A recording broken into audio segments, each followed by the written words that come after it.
Hitler ने असल में अपने 4-5 बहरूपिये बना रखे थे। उसको अपनी जान का खतरा रहता था और सुभाष चंद्र बोस हर बार पहचान गए। असली हिटलर को जब ये बात पता चली तो उसकी बुद्धि चकरा गई और वो बाहर आए। उनके लिए यह पहली बार हुआ पूरी पृथ्वी पे कि किसी आदमी ने पहचान लिया कि यार ये तो असली हिटलर नहीं है। तो आ करके उन्होंने अपना दूरी से वहां खड़े हो गए और दूर पे आके खड़े होकर के इनको देखने लगे कि क्या चक्कर है, पहचानता कैसे।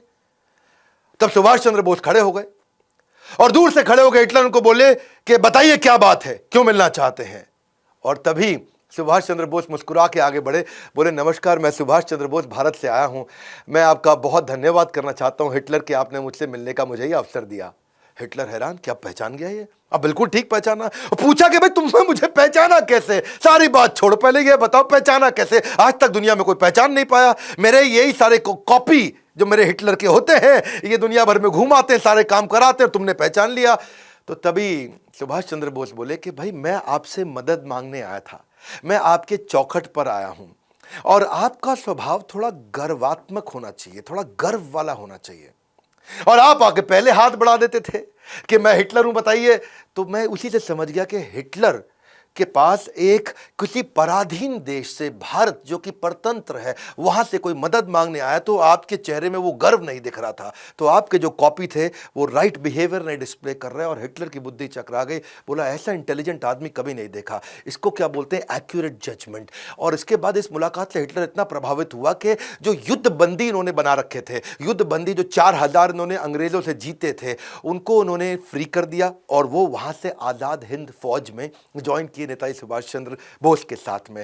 हिटलर ने इनको हेल्प करी और इन्हें कहा कि देखो अगर आप आगे बढ़ना चाहते हो, जीतना चाहते हो, भारत जर्मनी से बहुत दूर है और जापान एक्सेस पावर है, हम लोग के साथ की पावर है। मैं जापान में बात करवा देता हूं, आपकी कुछ सिस्टम्स तय करते हैं कि मैं आपको जापान भेजता हूं यहां से और वहां से आप टीम बनाई, क्योंकि जापान आपकी मदद करेगा। जापान हम लोग के साथ का है और जापान भी अंग्रेजों के खिलाफ है। तो ये बड़ा मुस्कुराया, इनको बहुत अच्छा लगा। तो हिटलर ने इनके लिए बहुत अच्छा अरेंजमेंट किया। आप समझ सकते हैं, बाकी लोग भारत में ज़्यादा पढ़े लिखे नहीं थे, लेकिन ये दुनिया भर में इंटरनेशनल अलायंसेस बिल्ड कर रहे थे। अंग्रेजों को भी पता लग गया अब तक कि ये इस समय जर्मनी में है और वहां से इन्होंने पूरी तैयारी करी। इनको हिटलर ने अपनी एक प्राइवेट बड़ी पनडुब्बी दी, जिसमें इन्होंने जो जर्मनी की नौसेना की बड़ी पनडुब्बी थी और उसमें 90 दिन लगने थे। वो जहां पानी के ऊपर, पानी के नीचे सब तरह से ट्रैवल कर सकती थी। उससे इन्होंने इनको सुमात्रा द्वीप में भेजा, जो आजकल इंडोनेशिया का आइलैंड है, उसको जापान ने जीता हुआ था और जापानी सेना के कब्जे में था। ये वहां पहुंचे, हिटलर की मदद से पहुंचे, हिटलर के कारण पहुंचे। इमेजिन हिटलर को भी इन्फ्लुएंस कर पाए। सुमात्रा से फिर ये जो कि जापानीज आइलैंड है, अभी इंडोनेशिया के पास है, वहां से प्लेन से टोक्यो पहुंचे और वहां पहुंचने के बाद ये जानते थे कि जापान एशिया के अंदर अपना वर्चस्व के लिए लड़ाई कर रहा है। तो जापान के प्रधानमंत्री को जाके इन्होंने इन्फ्लुएंस किया। ऐसे इंटेलिजेंट लीडर्स नहीं थे।